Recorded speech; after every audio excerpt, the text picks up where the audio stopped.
ആരാൻ്റെ അമ്മയ്ക്ക് വട്ട് വന്നാൽ കാണുന്നവർക്ക് നല്ല ശേലാണ്. 2017 സുപ്രീം കോടതി വിധിയോടെ നിയമാനുസരണമായി മലങ്കര സഭയിലെ കക്ഷി വഴക്ക് അവസാനിച്ചു.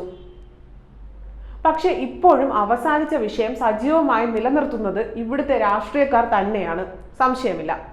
അന്നത്തെ പാത്രിയാർക്കീസ് വിഭാഗത്തിലെ പെരുമ്പള്ളി തിരുമേനി മുതൽ കൊച്ചിയിലെ കൊച്ചു തിരുമേനി ജോസഫ് ഗ്രിഗോറിയോസ് വരെ മലങ്കര ഓർത്തഡോക്സ് സഭയുടെ 934 ഭരണഘടന നിരുപാധികം അംഗീകരിച്ചു എഴുതി ഒപ്പിട്ട് സത്യവാങ്മൂലം സുപ്രീം കോടതിയിൽ സമർപ്പിച്ചതാണ്. അതിൽ പെരുമ്പള്ളി തിരുമേനി കാലം ചെയ്തു. അദ്ദേഹത്തിന് സഭയിൽ ഭിന്നിപ്പ് ഉണ്ടാക്കിയതിൽ ഉത്കണ്ഠയും മനോവിഷമവും ഉണ്ടായി. മരണത്തിന് മുൻപ് ഈ വിവരം പരിശുദ്ധ മാത്യൂസ് ദിദിയൻ ബാവയെ നേരിട്ട് അറിയിച്ചു. എന്നാൽ ചെറുവള്ളി തിരുമേനി ഒഴിച്ച് എല്ലാവരും പരിശുദ്ധ കാതോലിക്ക ബാബയിലേക്ക് അടുത്തു. ഒന്നിച്ച് ദേവലോകത്തേക്ക് ചുവട് വെച്ചു. ഇടവഴിയിൽ വെച്ച് കൊച്ചു തിരുമേനിയുടെ ചെവിടിൽ ചെറുവള്ളി തിരുമേനി എന്തോ ശാന്തി മന്ത്രം ഉരുവിട്ടു. അതോടെ കൂട്ടം വിട്ട് ചെറുവള്ളിയുടെ വള്ളി കുടുക്കിൽപ്പെട്ട ഗ്രിഗോറിയോസ് ലോത്തിന്റെ ഭാര്യയെ പോലെ തിരിഞ്ഞു നോക്കി. ദേവലോകം യാത്ര ഉപേക്ഷിച്ചു. ചെറുവള്ളിയുടെ അസിസ്റ്റന്റ് സെവേറിയോസ് തിരുമേനിക്ക് എതിരെ എന്തോ പീഡന കഥ. ഏതോ മാസികയിൽ ചെറുവള്ളി ചമച്ചു. സെവേറിയോസിനെ തിരികെ പിടിച്ചു. ഇതിന്റെ ഒക്കെ പിന്നിലെ രാഷ്ട്രീയം, സ്വാർത്ഥത വിശ്വാസികളിനി എങ്കിലും തിരിച്ചറിയണം. മലങ്കര സഭയെ വെടക്കാക്കി തനിക്കാക്കുന്ന ശ്രേഷ്ഠന്റെ വക്രബുദ്ധി.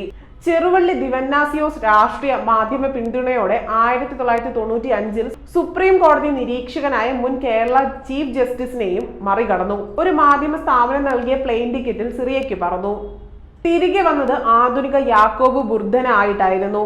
അദ്ദേഹവും പെരുമ്പള്ളി തിരുമേനിയും അനുയായികളും നിയമവിരുദ്ധമായും കോടതി ഉത്തരവുകൾക്ക് വിരുദ്ധമായും രാഷ്ട്രീയ മാധ്യമ പിന്തുണയോടെ മസിൽ പവറിൽ 1974 മുതൽ പിടിച്ചെടുത്ത 300-ലധികം മലങ്കര ഓർത്തഡോക്സ് സഭയുടെ പള്ളികളെ ഉൾപ്പെടുത്തി 2002 ഒരു യാക്കോബായ സൊസൈറ്റി രജിസ്റ്റർ ചെയ്തു. ഇതിന്റെ പിന്നിലും അന്ന് കേരളം ഭരിച്ച രാഷ്ട്രീയക്കാർ തന്നെ. ഈ പാരലൽ സംവിധാനത്തെയും സുപ്രീം കോടതി നിരോധിച്ചു. ഇപ്പോൾ ഈ നിയമവിരുദ്ധ വിദേശ ചാര സംഘടനയെ സംരക്ഷിക്കാൻ നിയമനിർമ്മാണം നടത്തണമെന്ന് മുഖ്യമന്ത്രിയെ ഉപദേശിച്ചത് ഒരു വിദേശ പൗരനായ പത്രികീസും.